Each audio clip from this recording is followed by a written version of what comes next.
kalau pada saat itu lu bisa bilang lu laki atau memang proses lu aja?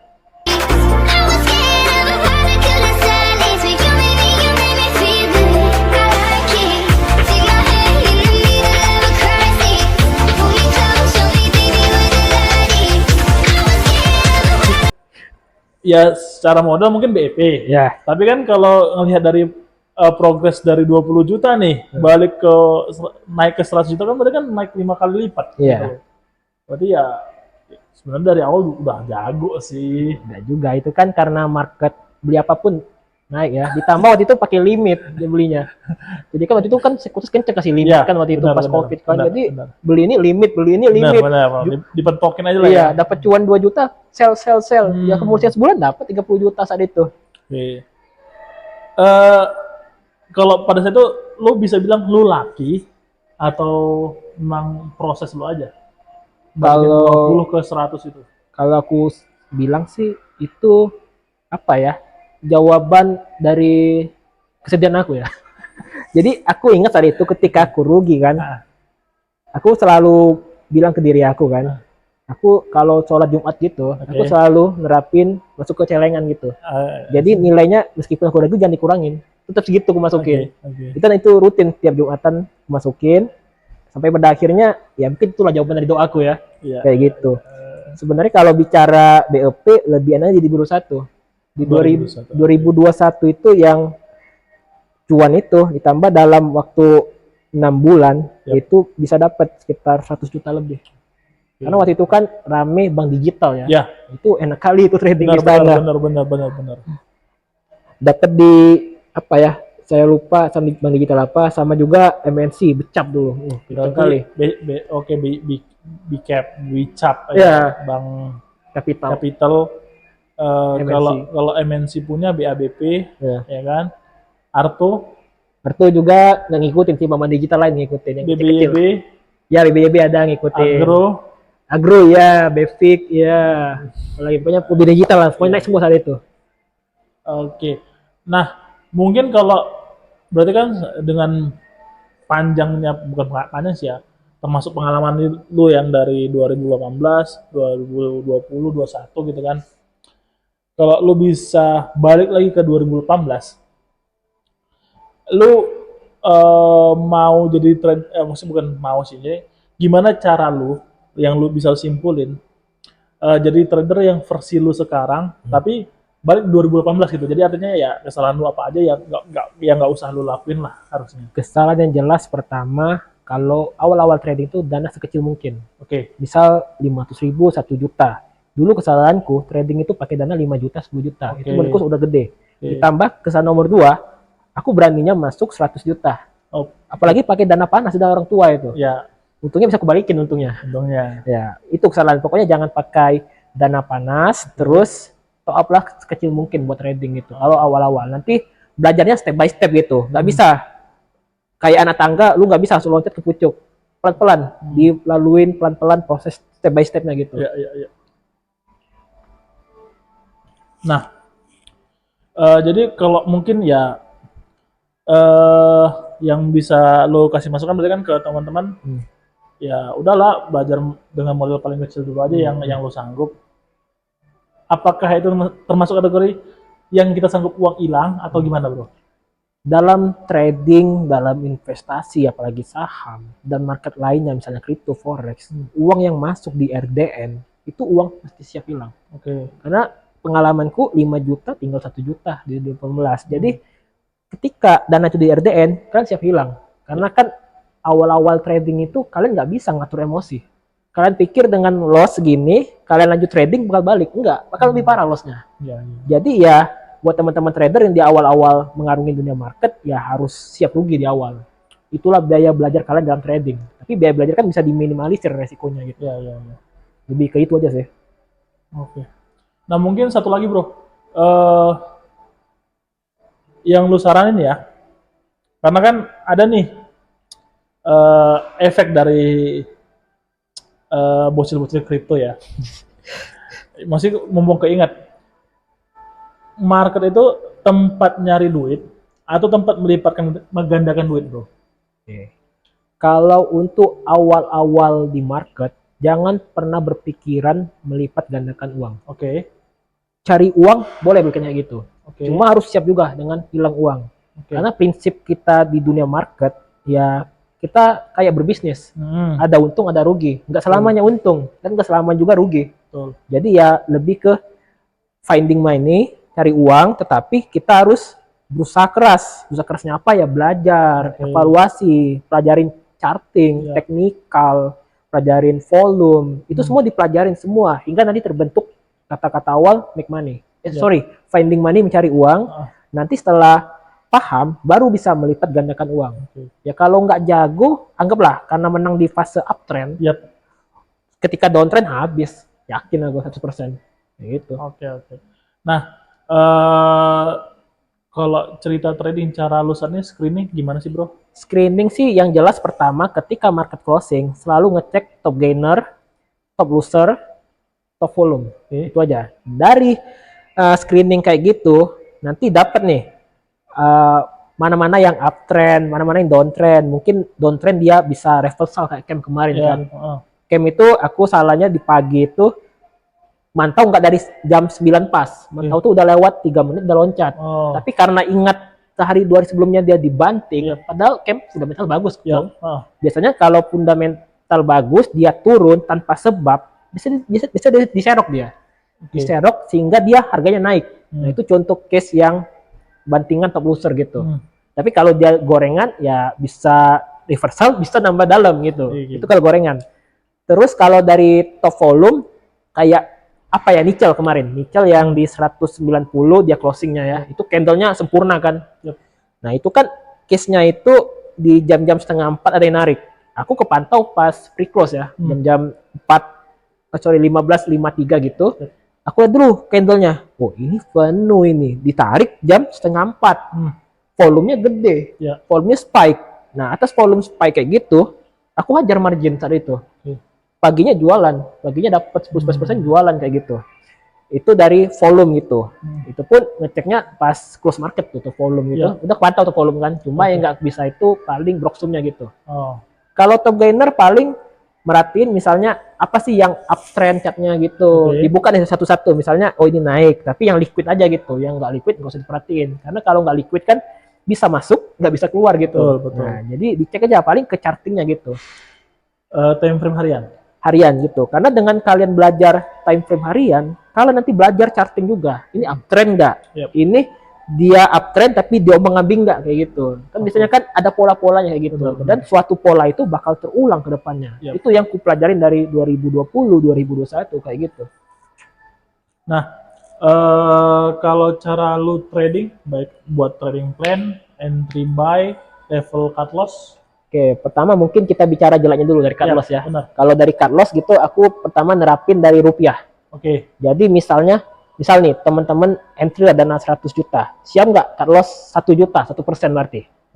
Itu belum termasuk fee kan? Bakal lebih gede gitu. Nah, tapi dalam case lain, aku juga lihat nih bid offer terus sama supportnya. Kayak kejadian kemarin di Atlawe yang aku cuan gede 65 juta itu. Atlawaran. Ya, Atlawaran. Hari pertama kan. Itu lotku terlalu over itu. Jadi aku cut loss dulu sekitar 3 juta. Itu kalau nggak salah 10.000 lot apa 20.000 lot lupa aku. Kalau satu tick pokoknya. Satu tick 10.000 lot. Sorry, 20.000 lot lebih. 20.000 lot. Mungkin tambah fee jadi 3 juta mungkin 3 juta. Ya. Mungkin tambah fee gitu. Terus sebenarnya kalau aku cut loss semua itu minus 7 juta itu.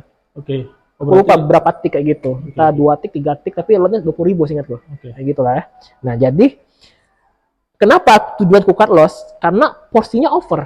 Porsi barangku. Atas over itu, aku coba kurangin dengan asumsi ya dia terjaga di support. Karena kan kalau dia jebol, bakal lebih dalam dong.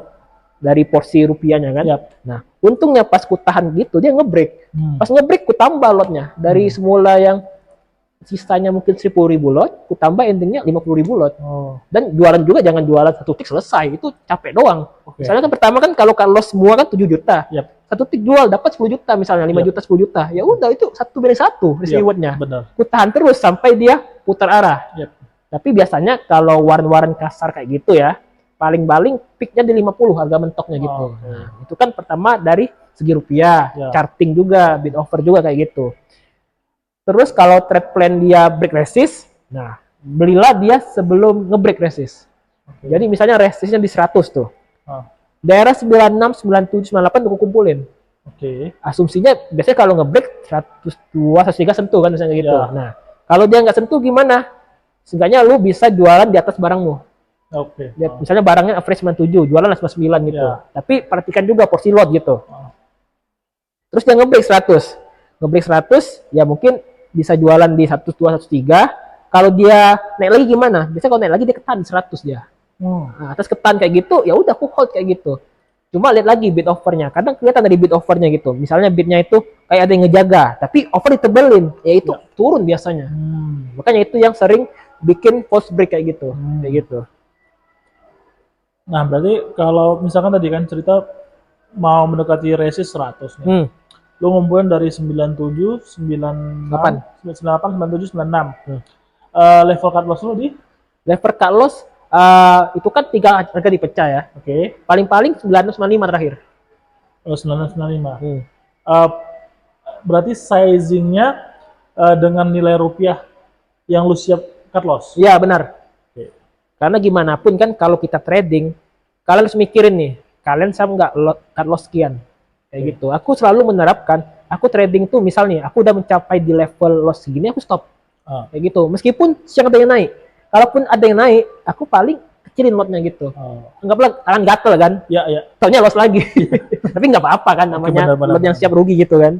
Berarti satu hari itu lu ada batasan minimal, bukan maksimal lu loss berapa? Ada batasan. Setelah tercapai juga, maksudnya bukan terpenuhi apa ya? Nyentuh angka maksimal lu cut loss, lu tutup. Tutup. Nggak peduli apapun terjadi hari itu. Oke. Besok langsung trading atau Trading lagi dong. Oh, kirain besok libur dulu lah. Apa ya? Mental apa segala macam. Apa yang terjadi kemarin ya ada resiko itu. Ya tinggal lupain aja, move on, biasa itu di market. Biasa ya. Iya, biasa. Nah, mungkin pendapat lu lah dengan para trader sekarang, karena kan ya oke lah market sepi. Banyak yang pada pindah nih dari market saham yang sepi ke market kripto atau market forex yang ya aku bilang bukan posisi bottom, tapi ya sudah di posisi peak juga ya. Kalau dibilang nyemplung itu ya mungkin range-nya nggak lebar lagi untuk naik, tapi justru turunnya bisa lebih dalam gitu loh. Menurut lo gimana sih? Apakah yang mungkin ya yang masih bertahan di saham, apakah tetap bertahan di saham aja, nggak usah pindah-pindah dulu atau gimana? Sebenarnya sih kalau bicara kayak gitu ya, trader kita itu banyakkan FOMO. Yap. Misalnya ada yang influencer bahas kripto, rekomendasinya hit semua, Ya. ikutan kayak Ya, gitu. benar-benar. Sebenarnya coba dipikirkan di diri kalian. Kalian FOMO kayak gitu, endingnya itu secara jangka panjang ya, bisa nggak survive kayak gitu? Kadang misal nih, cuan lah dari kripto gitu, karena market lagi bullish gitu. Ya. Tiba-tiba pas market downtrend, loss Ya. kayak gitu. Karena kan ketika kita cuan, kita nggak ada pikiran untuk stop. Pokoknya lanjut. Kayak gitu pikirannya. Jadi ya ini balik ke faktor rezeki gitu. Ya. Karena aku dulu mikirnya gini, rezeki itu akan tiba ketika aku memang udah pantas untuk mendapatkannya.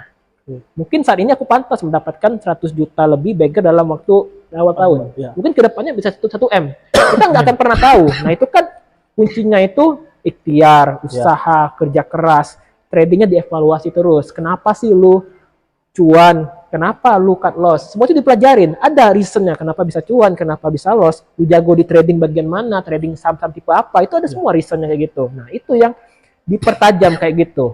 Nanti ketika tiba masanya, lu bisa dapetin cuan yang besar kayak gitu. Itu butuh kesabaran aja. Dulu gua trading di 2018, gua gak matok nih, 5 tahun mesti jago enggak. Dulu gua matok itu 10 tahun baru jago. Nah bayangin kalau gua sampai sekarang nggak jago, mungkin gua masih tetap berusaha keras gitu. Karena baru 10 tahun gitu. Kalau udah 10 tahun mungkin baru berpikiran kan.